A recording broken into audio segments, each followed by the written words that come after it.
Yo, what's up totoo mga inday? Panibagong pag-asa, panibagong pagsasama. Baw nahihidlaw man ako dito sa inyo ba? O bali ito pala yung nangyari sa aking 2 araw dito sa bukid to mga inday. Nagkala-look up talaga yung aking mga lapok dito.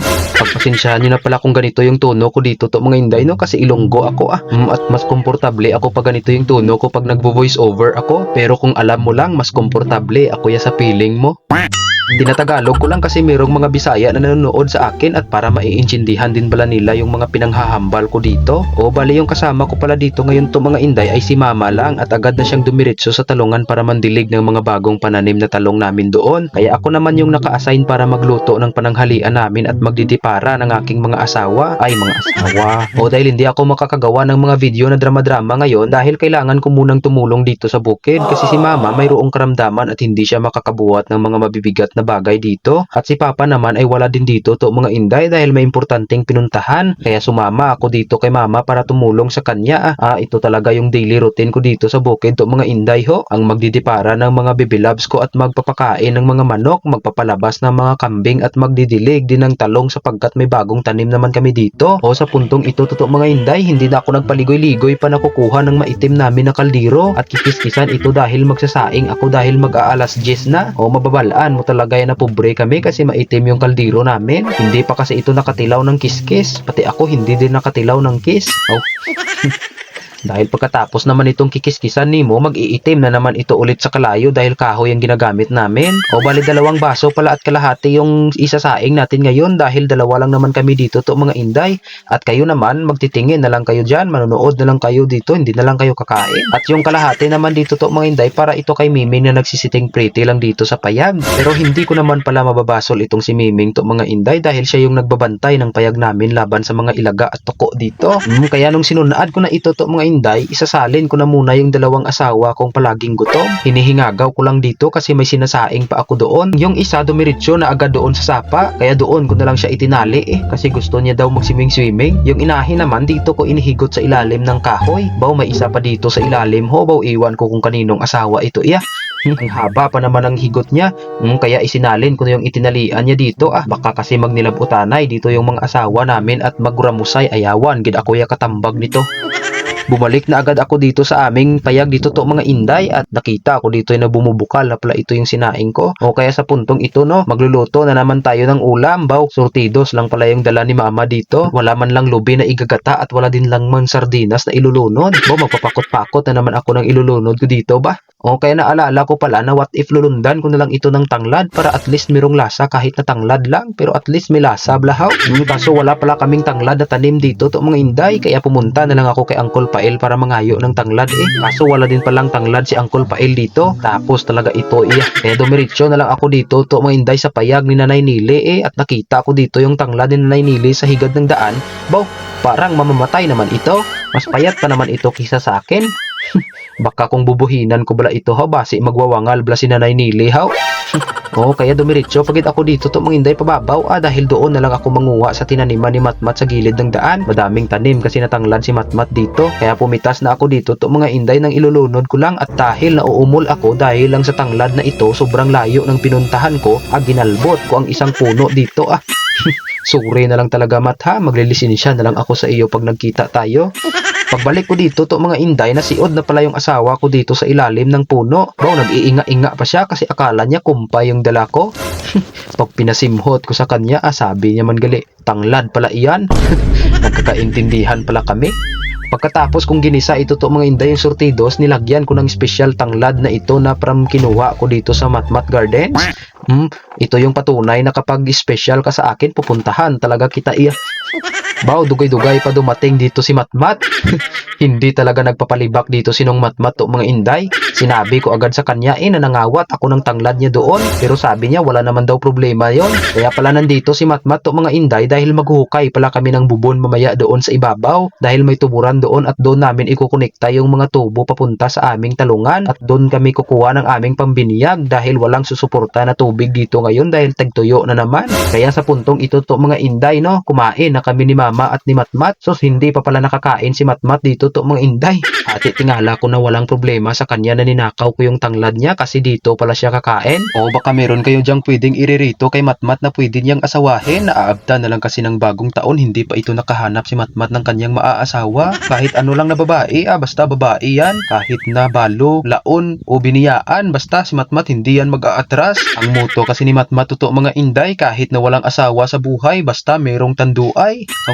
Pagkatapos namin kumain dito to mga inday, mga bandang alauna ng hapon, kinuha ko na yung pala dahil maghuhukay na kami ni Matmat. O di pala ako nakapag-video ng pagsimula namin dahil sobrang init dito to mga inday.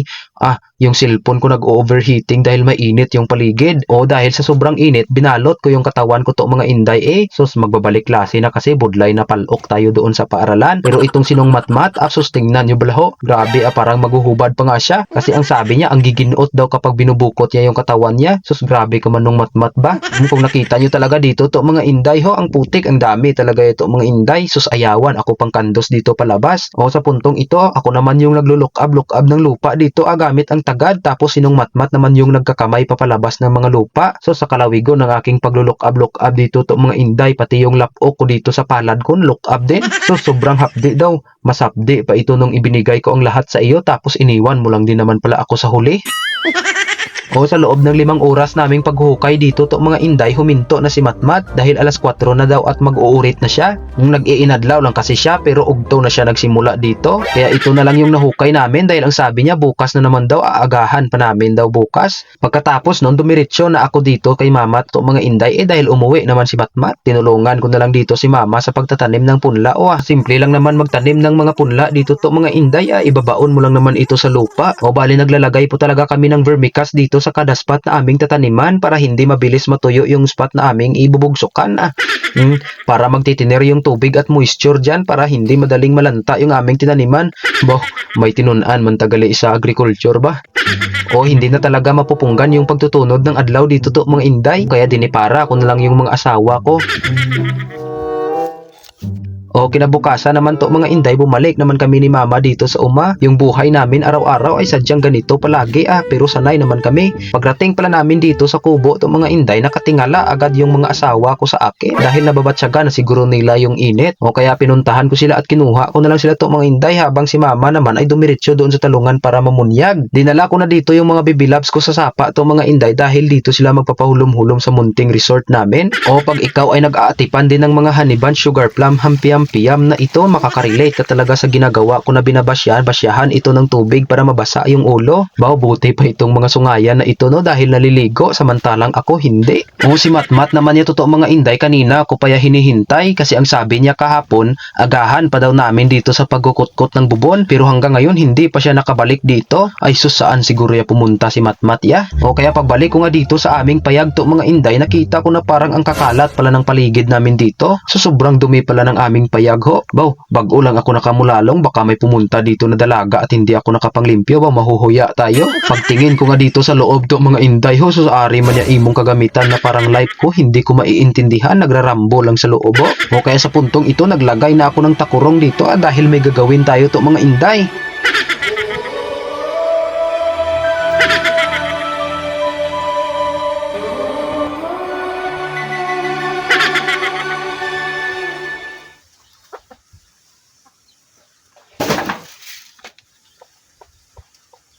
Everybody is kung fu fighting. Your mind becomes fast as lightning.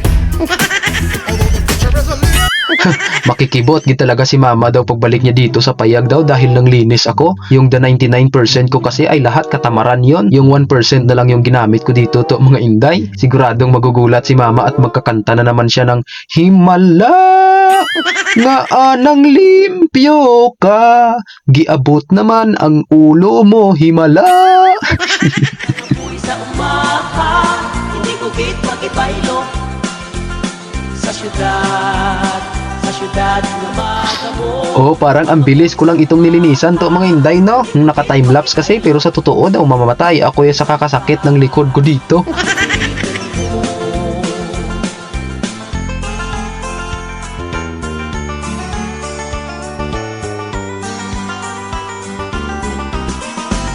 Umuwi sa umaha, hindi ko git makibaylo Sa syudad na magamo, mga buhay sa umaha, hindi bukid pag-ibaylo, bisan pa.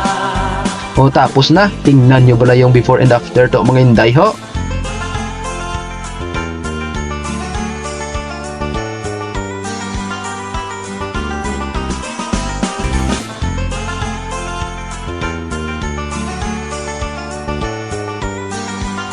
Siyempre, daily task ko na talaga yung manglimpyo dito sa bahay to mga inday at siyempre magluluto na naman ako ng pananghalian Kaya nagsaing na ako dito to mga inday at nagluto ng kalabasa na nilundan ko lang ng luya para lang may susudanin kami ngayon. Pagkatapos kong magluto dito to mga inday, nanguha na rin ako ng mga kumpay kasi hindi pa nakakain yung mga haniban sugar plum piyam ko doon. Sus, nagahamo yung init at katol ng gilok dito sa aking katawan daw. Pero wala akong magagawa kasi ito yung mga obligasyon ko dito. Sino pa naman ba yung gagawa nito? Alangan naman si mama pa dahil ako yung sultiro dito to mga inday. Noong dinala ko na ito sa mga mag-asawa ko dito to mga inday, nag-heart talaga yung mga mata nila sa pasalubong ko. Yung kumpay na dala ko parang adobong manok na ito sa kanila. Kung nasasarapan tayo sa adobong manok, sila nasasarapan din sa kumpay. Masayang kumain dito yung mga baby loves ko ho. Tingnan nyo bala.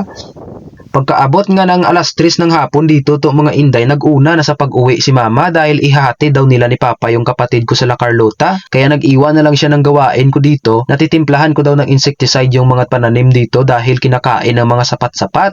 Kaya paglapat ng alas 4 to mga inday, kinuha ko na dito yung sprayer namin at nagtimpla na ako ng insecticide. Bale itong insecticide na ito to mga inday ay para ito sa mga naunang itinanim namin at mamaya magtitimpla ulit ako ng isa pang insecticide para naman doon sa mga bagong itinanim namin kasi pinuputol ng mga sirom-sirom yung bagong tanim namin. Kaya dito na ako nag-spray to mga inday. Asos kung mararamdaman mo lang yan talaga ang nararamdaman ko, nangaalay talaga yung abaga ko dito. Pero wala akong magawa kasi ako lang mag-isa dito to mga inday. Pag nagpapasan ka nito ng isang knapsack na ito to mga inday, parang feeling mo magpapahilot ka daw pag uwi mo daw.